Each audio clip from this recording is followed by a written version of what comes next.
Hi everyone, this is National Master Dennis Monokroussos, and today I'm going to bring you my third lesson in the series. A lot of you have been giving me feedback, and it's been very, very positive, and I appreciate that. And I was asking last time if people wanted specific topics raised, and while there wasn't necessarily agreement about the specific topic, there was a general, I would say a consensus that a lot of people would like to see something in more of a positional vein. So this is at least a first step in that direction. In fact, the first person who I think responded mentioned that he would like to see something involving prophylaxis. In other words, prevention in chess. So the idea of prophylaxis is that you're trying to prevent something that your opponent is trying to do. And this game that I'm going to show you today, which was played in 1997 against New Jersey National Master James West, I think will be kind of a nice transition from what we looked at the last couple of weeks, these really full throttle attacking games, into something of a more positional vein. So it's kind of a nice blend, I would say, of the two aspects. So let's go ahead and start here. Also, just a technical point. I again got some feedback from people. Some of them were having a little bit of a difficult time hearing me without really cranking their volume. So I boosted the microphone 10 decibels, and hopefully you guys can let me know if this works better, or if maybe it's even too loud for some of you. So we'll see how that works. All right, so let's go ahead and start here. I had white in this game. James West, as I said, was black. All right, now something I knew about West is that he always likes to play the fiddler or counter gambit. And those of you who read my blog at chessmind.powerblogs.com may remember that I had a long dispute with him. I mean, not like nothing angry or anything, but just an argument over the merits of this variation here. So this is something that he really loves to play with black. I think it's really not very good. But, you know, it's the sort of thing where, because he's got so much experience with it, and it's not really the kind of opening that most players even bother to study with white, really, it can be an effective weapon. So this game, I mean, I found out kind of at the last minute that I was playing him, and I was told by some people that he liked this line. And in principle, I would have no reason to avoid it. In fact, the next time we played, I did go into this line, and it was a pretty unclear game. I'm not sure if I got an advantage out of the opening. I mean, I went on to win, but not necessarily because of the opening. But since then, I've done more work on it, and I would very happily play this position with white. But again, going into it cold against someone who plays this all the time wasn't my idea of a practical approach. So on move 1 instead, I played the move 1d4. And as you recall from last week, I mean, I played both d4 and e4, so it wasn't really me doing something just absolutely out of the way. All right, now he played e6, and now I'm happy. Okay, so I'll play e4 and gladly go into a French if that's what he's after. Well, here he played c5, and this is, again, a somewhat kind of an odd choice. I mean, it's a known line. And, of course, if I play knight f3, we're straight into the Sicilian. But d5 is supposed to be quite good for white, and that's exactly what I played. This is supposed to be a pretty good kind of Benoni structure. It's a Schmidt-Benoni. It's supposed to be pretty good for white. So e takes d5, e takes d5, d6. Knight f3. I think that's the usual move here. Knight f3. He played knight f6. And now there are a lot of moves. And actually the move I played, while it's reasonable, it's been played before, it has a good score in the databases and all that, it's not the most common move. So the most common move here is to play knight to c3. And one of the things that's supposed to make this opening, or this kind of a sub-branch of the Benoni, pretty good for white, is that, well, first of all, because white is taken on d5 with the e-pawn rather than the c-pawn, black doesn't have the usual queenside majority. So black can often get pretty decent counterplay, of course, in the modern Benoni with his queenside. But here, he doesn't really have that chance. It's a lot harder for him to do it. There's less imbalance in the position. On the other hand, it also means that I don't have the chance to play e5, which is one of white's fundamental ideas in the modern Benoni. Anyway, knight to c3 is perfectly fine here. White doesn't have to put a pawn on c4, but that's what I did. And by doing this, I'm cementing my control over d5 and also adding to my control over the b5 square. So I'll highlight that square. The drawback of playing c4, though, is that my bishop can't jump out to b5. And generally speaking, at least in many Benoni structures, white's very happy to trade off his light-squared bishop for black's. All right, so I played this in a little bit of a different way, but again, a way that has occurred in the past. Okay, now West played bishop to e7, and to be honest, I'm not really sure that I like the move that much. I mean, I guess it's the normal move. I'd probably prefer maybe bishop to g4.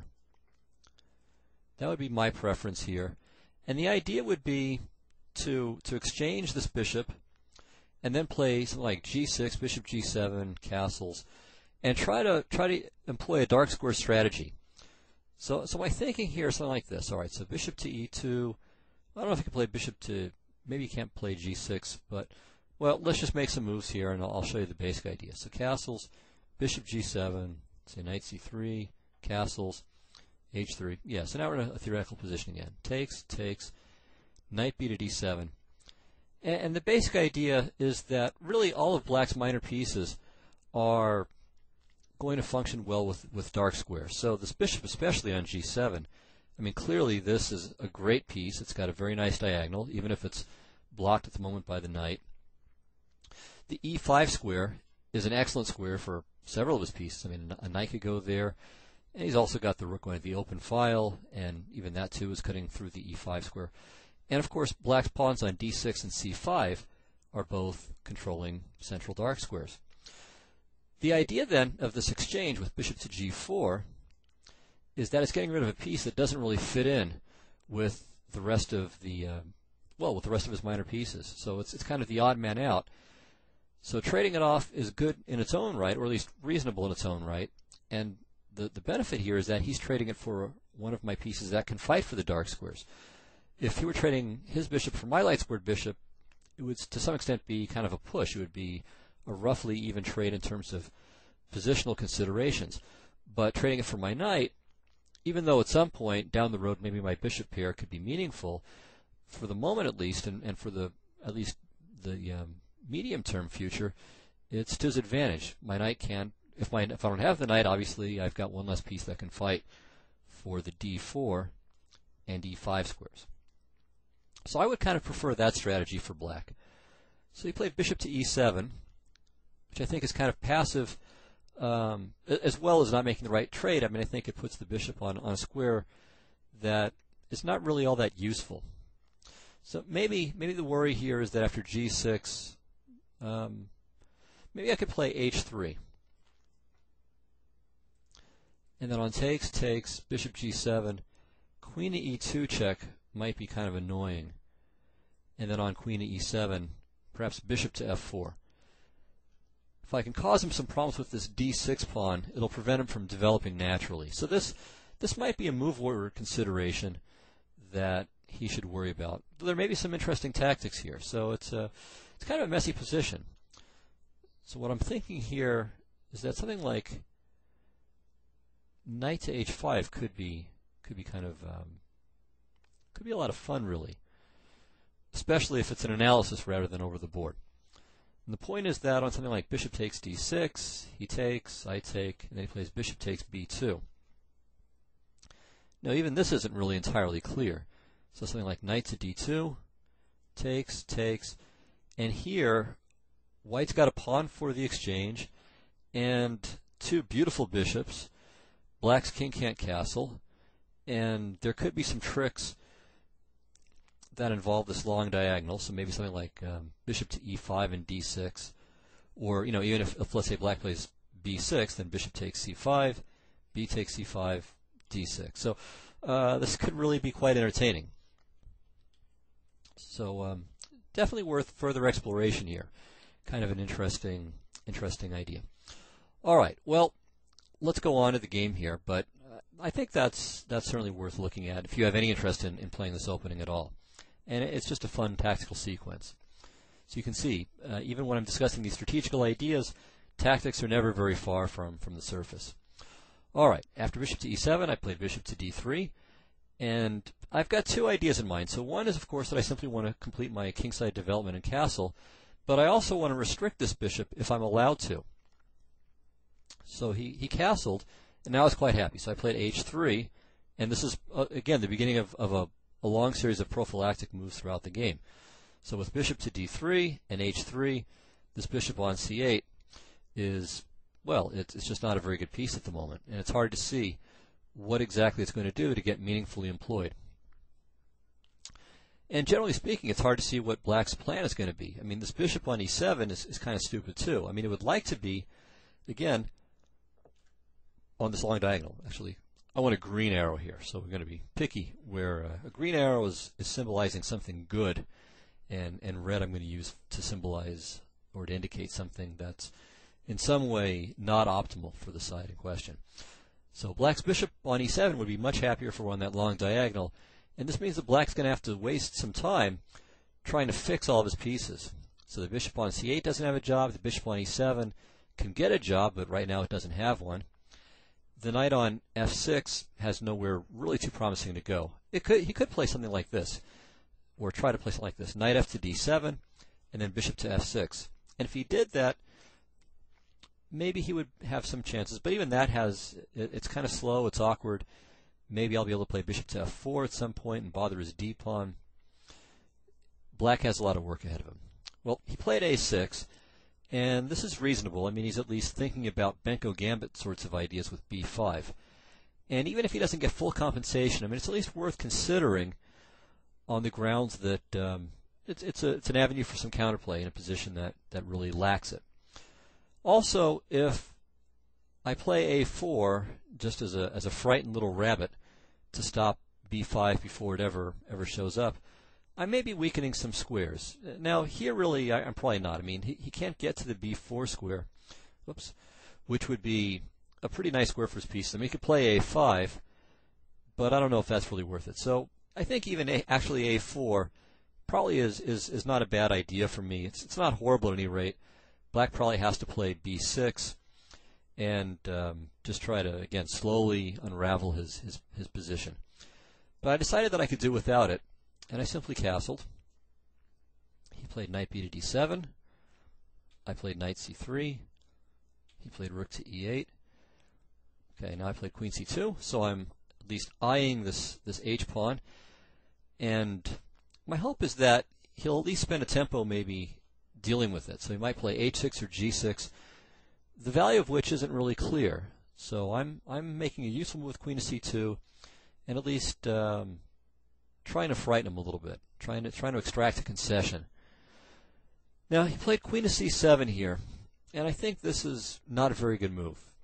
Though in principle it's certainly a good idea for a couple of reasons. So one reason why it's good is the just generic answer that he's developing another piece and bringing his rooks one move closer to being connected.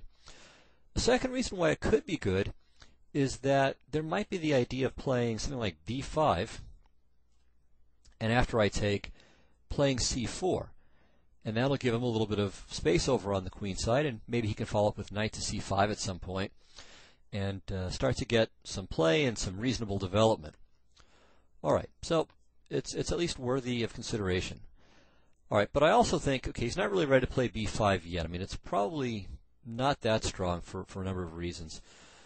And I think really what he wants to do is he wants to finish his development. So I'm always asking myself, well, what is he likely to do next? And you remember I mentioned this plan of putting the dark squared bishop on the long diagonal. So bishop to f8, something like this. Bishop f8, g6, bishop g7 would be a reasonable short-term, well, it's not really a plan, but it would be it would be a particular objective, a useful objective for him to try to fulfill. So my thought was, well, can I prevent this? And indeed, there's a way that I can do it. At least I can delay it for the moment. And it's with the move rook to e1.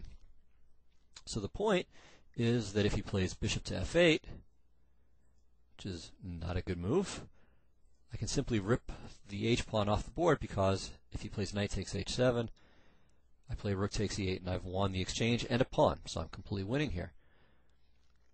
All right. Another plan, this is a little bit more strategically messy, but sometimes you have to be strategically messy. is to just play knight to e5.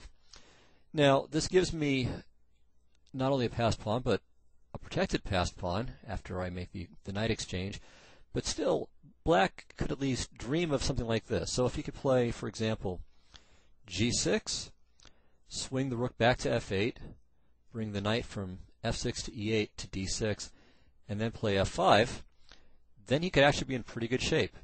Maybe he'd have to play bishop to f6 in there first, too, so he doesn't hang. Well, no, sorry, he can't do that because. Well, let me see. So he has to play g6 and f5 first, then bishop to f6, and then knight to d6. All right, so that's a lot of moves in there. If he could achieve all of that, he would have a very, very good game. But perhaps I figure something to do out in the 6 moves that I would have in between. And one idea would be this: bishop to g5, threatening to take on f6, and then take on h7. So let's say h6, takes, bishop takes, bishop h7, check. It's a little finesse, not really necessary. King h8, bishop to f5 is okay. Rook a to d1 first, actually was the move in my analysis. Rook to d8, and then bishop to f5. And so here I've really got very nice control over a lot of light squares. So e4, f5, and it's going to be really, really difficult for him to achieve anything even resembling active kingside play. And notice that a very important part of the strategy was making this exchange of the bishop for the knight. So once again, it's kind of like what I was saying before with bishop to g4. The light squared bishop is kind of superfluous for black. Well, here, my dark squared bishop is kind of superfluous. So I'm trying to play for light square control, and so I'm going to get rid of a piece of his that can help fight for the light squares while getting rid of a piece of my own that can't. All right, so that's the logic of that. All right, so back to the game. After rook to e1, he decided to play knight to f8 instead of bishop to f8. Now, this does something useful for him. It overprotects the h7 pawn, and it clears the path for the bishop, though it's a path to nowhere for this bishop. So it can move, but the only place it can go is the pretty crummy d7 square. Though it's not completely crummy, because it A, connects the rooks, and B, could support the b5 advance. So it's not completely worthless. It's not especially impressive, but it's progress. So, and that's something. All right. The plus for me, though, is that the bishop is now stuck on e7. I mean, this is just a pretty ridiculous piece at the moment. All right. Well, again, we now know what black wants to play. So black has perhaps 2 ideas in mind here. One is to play knight to g6. And a second idea is, again, to play bishop to d7. So my next move certainly prevents one, and as we'll see, it actually should prevent both of them. So I played bishop to g5 here. Now, if he plays knight to g6, I have bishop takes f6. And he can't recapture with the bishop, of course, because if he takes, then rook takes e8. So I win the exchange, and actually I'm just mating him. Knight f8, bishop takes h7, king over, rook f8's mate. Not good. And naturally he can play g takes f6, but that's pretty miserable. So knight to g6 is out. That leaves bishop to d7, and that's in fact the move that West played. But now I have a second idea behind bishop to g5, and it's rook takes e7. So this is a temporary and very strong exchange sacrifice. Well, he's got to take. I play bishop takes f6, he recaptures, and now knight to e4. And even though I have no pawns for the exchange at the moment, he is in really serious trouble here. I'm going to take the f-pawn. If he moves the f-pawn, if he plays something like f5, then I have just many promising things that I can try. The most obvious one is something like knight to f6 check. And if he plays king to g7, I have at least, well, I've got several good moves here, frankly. I could play queen to c3. I mean, that's probably the most obvious move. Not sure that it's the best, though. I've got queen to d2, which is kind of cute. Since if he plays king takes f6, queen to g5 is mate. That's certainly lots of fun. And if he doesn't take, well, I'll still play queen to g5 check, and then maybe knight to h5, trying to wriggle my queen into f6 or maybe to h6. This doesn't look very appealing for black at all. What else could I try after this? Well, maybe knight to h5 check is probably pretty good too, and then taking on f5 or putting my queen on c3. So all kinds of things are really good here. All right, probably the best move for black is just to return the exchange right away. So rook takes e4, bishop takes e4, and white's clearly better here, thanks to black's really poor pawn structure. And his minor pieces are still cramped. I mean, he really doesn't have very good coordination of his pieces. But at the same time, I kind of need to reload here too. I mean, my pieces are going to need at least a few moves to get to good squares again. So you can play rook to e8, and I'll have to spend at least, again, as I said, a little time trying to get my pieces back on optimal squares. But white is definitely in charge here.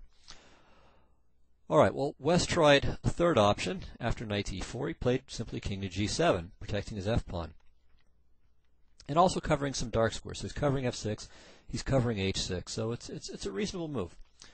All right, now I have a couple of good moves. Maybe knight to g3 is actually pretty good, with the idea of knight to h5 check. But I played queen to c3. So after king to g7, I played queen to c3, hitting the f6 pawn. And here, again, probably he should play rook takes e4, and it's about the same assessment. White should be clearly better.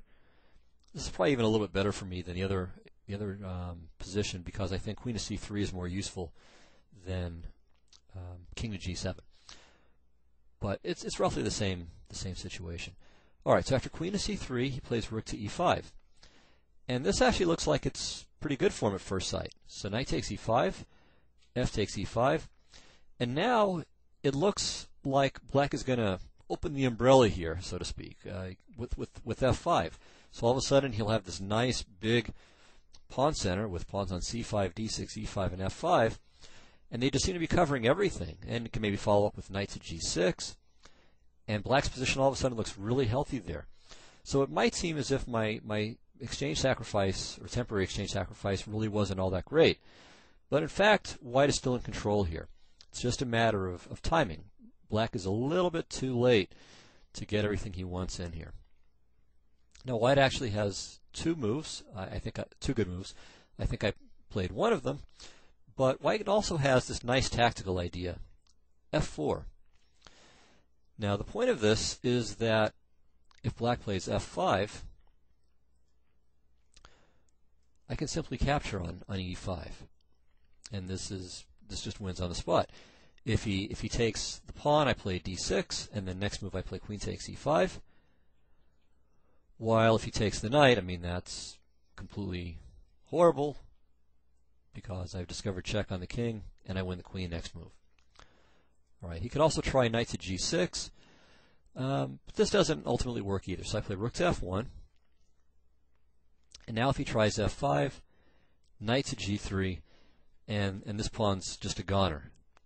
And because of the pin here, he can't take on f4 either way. Can't take with the pawn because it's illegal, and if he takes with the knight, I just play rook takes knight and thank him for the free piece. So rook to f8 is the obvious move here, but bishop takes f5, bishop takes f5, f takes e5, threatening e takes d6 again, winning the queen. So knight takes e5, excuse me,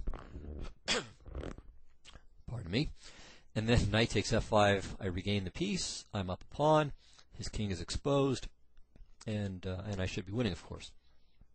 Now, I won't be winning right away, because I think he plays king to h8, and the knight can go back to g6 if necessary.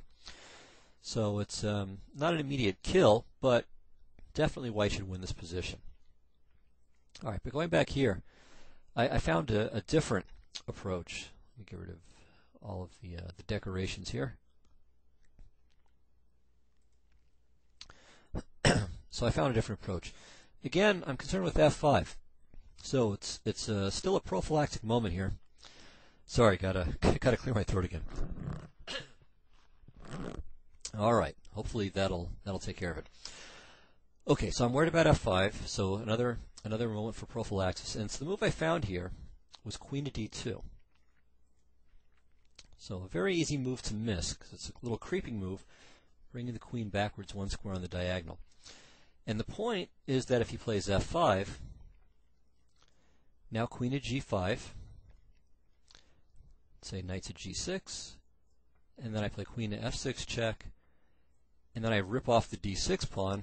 I'm up a pawn. His king is in big, big trouble, and I've got threats all over the place. I'm threatening his f5 pawn, and I've also got another nasty threat. So if you play something like e4, maybe I can play knight to f7 here. I might have to think about this a little bit. Maybe you can play queen to f4. The threat was knight to h6 mate, so that's why queen f4 is really useful. And if I play g3, he has queen to d2, and maybe he's holding on by a shoestring. Yeah. Oh, well, actually, no. Okay, for a second I thought I had maybe some trick with bishop takes e4, but not quite.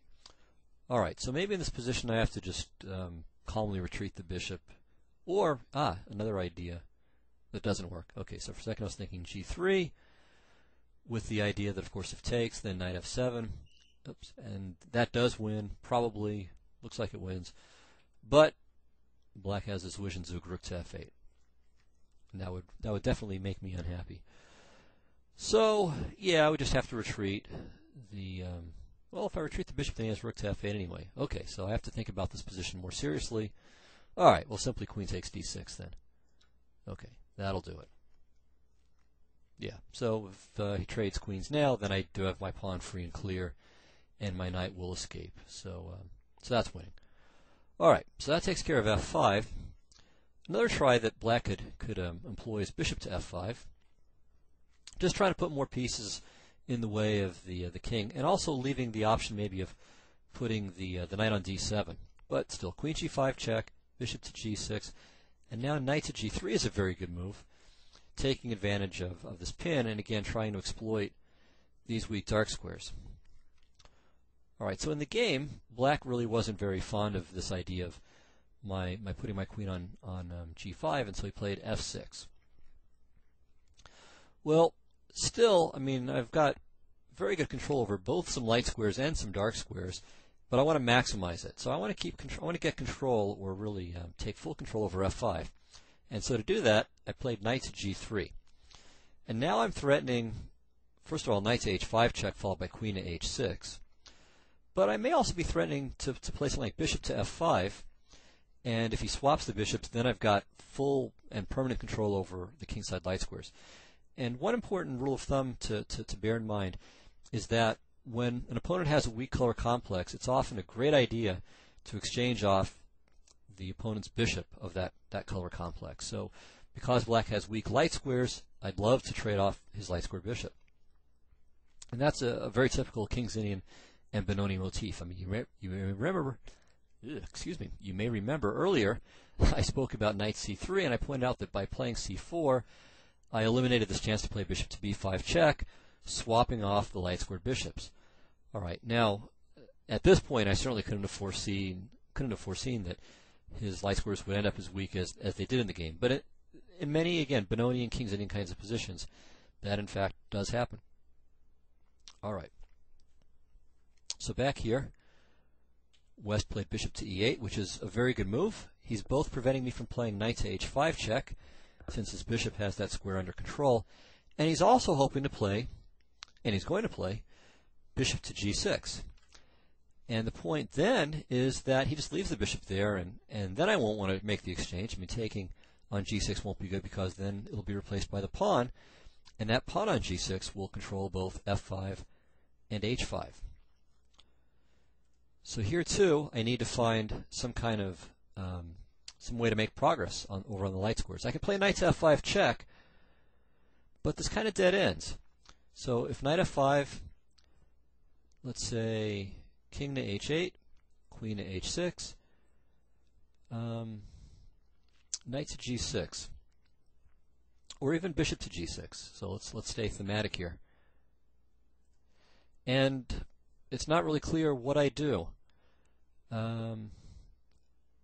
If h4, let's try this. If h4, I think he can play queen to f7. That stops h5 in two different ways. So first of all, it just mechanically stops it. But the second point, sorry, can't do that. He's got to play rook to d8. So actually, maybe I can do this. Maybe I'm there just in time because of the threats to his f6 pawn and his d6 pawn. So maybe I am just in time in this way. So h5, bishop takes f5, queen takes f6 check. Here, bishop takes f5. All right, so perhaps I do just have time for that. So maybe after queen h6, knight to g6 is what he'll need to play. But this will probably be similar. So again, h4. Yes, so this looks actually pretty good for me, like this should work. However, after knight f5, king to g8 probably fixes the problem. So let's give this a quick try. So queen to h6, now there's no threat. Bishop to g6, yeah, there won't be a threat to take on f6. So that's the solution to this problem. Or again, knight to g6, sorry. Knight g6.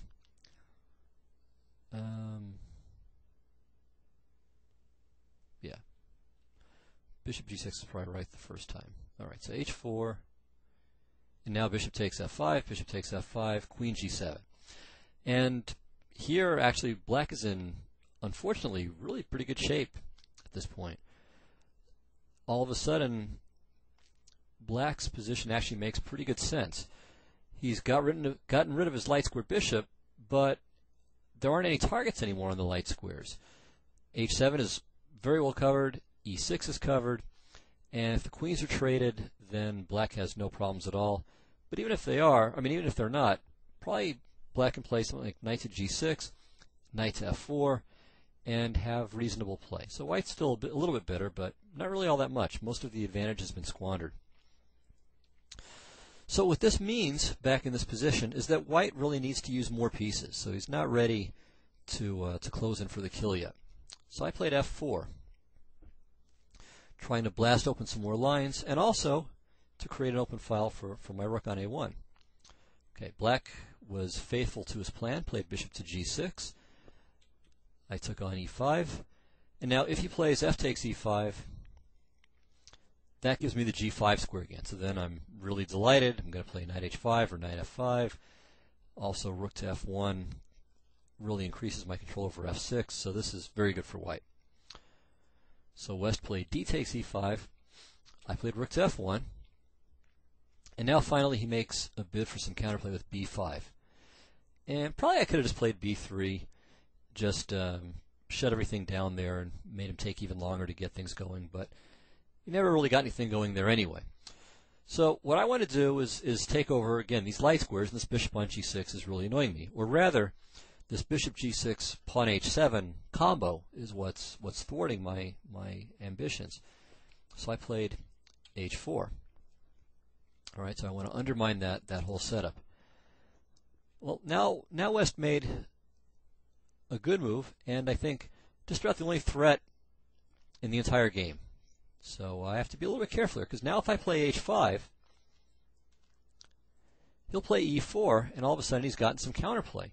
So he's hitting the bishop on d3, and he's blocked it off, and he's hitting the knight on g3. All of a sudden, the position is really becoming kind of unclear here and murky. So I thought for a few minutes, and I think I came up with a very good solution. So and again, it's just thinking prophylactically. Black wants to play e4. Well, if he wants to play it, I want to stop it. And therefore I played the move bishop to e4. Just shutting down all of his counterplay. And it's important to note that even if he takes on e4, and I recapture, he still can't play f5. So that's crucial. Of course, if black could play f5 safely in this position, then bishop to e4 would not be a good move. But because it's still under control, it's fine. And in fact, black is in trouble now because of this weak pawn on f6. If he plays knight to d7, for example, I can just play knight takes f6, knight f6, queen g5, and I'm regaining the knight with interest. And his king is in trouble, and things are good for me. So, bishop takes e4 isn't any good. So now black is really running out of gas. I'm ready to play h5, and the position is just falling apart here. He played queen of d7, and his idea is that after h5, which happened, he plays queen of g4. All right, well, here I have my final real problem to solve. After this, everything is pretty simple. Well, he wants to take my knight on g3, and I'd kind of like to keep it, frankly. So I played queen to f2. And the key point is that if bishop takes e4, bishop takes e4, I play queen takes f6 check, king to g8, queen f7, and then I take the rook, and the f8 knight is going to fall too. So this is absolutely unacceptable for black. Also, if he tries to play bishop takes h5, which is at least better because it keeps the f7 square under control. So after queen takes f6, king g8, I don't have queen to f7, but unfortunately for him, I would have knight to f5, threatening knight h6 mate, which is a motif we saw quite a while ago, actually. All right. So in the game, West just had a pitch a piece. He played knight to d7. I took, he took, and the rest wasn't played perfectly, but it was good enough. Probably the best move here was to play c takes b5, swapping the pawns first. But I wanted to clear the f2 square for my king as fast as possible, so I played queen f3. Gee whiz, excuse me. And now he should probably trade queens and then take the c pawn. I mean, that should still be an easy win for me, but it's his best try. Instead, he played queen to h4, and now he went down in a little blaze of tactics. I played bishop takes g6, and the point is just if king takes g6, queen to f5 check, and doesn't want to allow me to, well, it doesn't matter. I mean, king to h6 is better, so that way queen takes d7 isn't with check, but queen takes d7 still hits the rook, and he's got no perpetual, so if he tries queen takes g3, which he has to play because I'm not only threatening the rook, but knight f5 as well. So queen g3, queen e8, queen e3, king h1, and no more checks. Well, no more safe checks. He can throw away his queen here if he wants.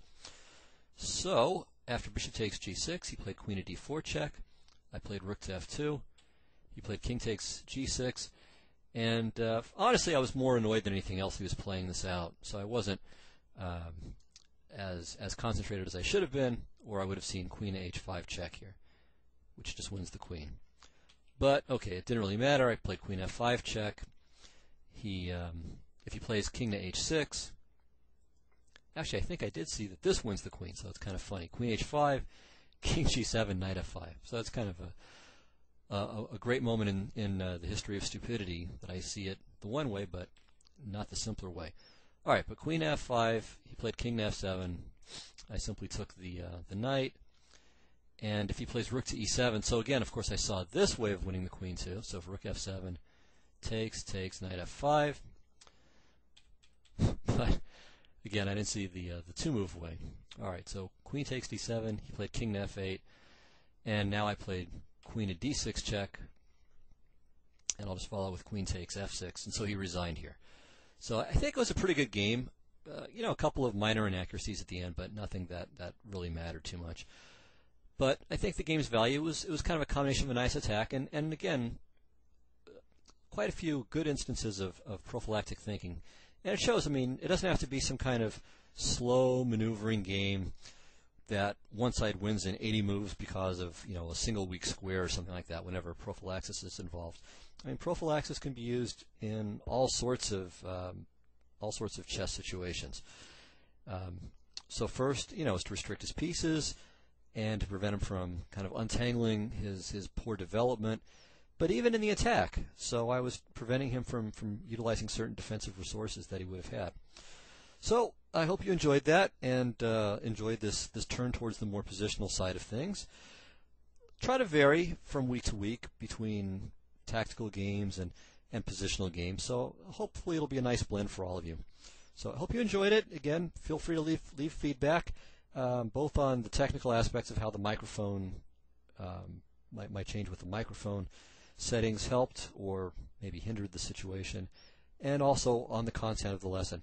Also, I'm planning, I think, to show a game I played and maybe just upload that into the general games display section.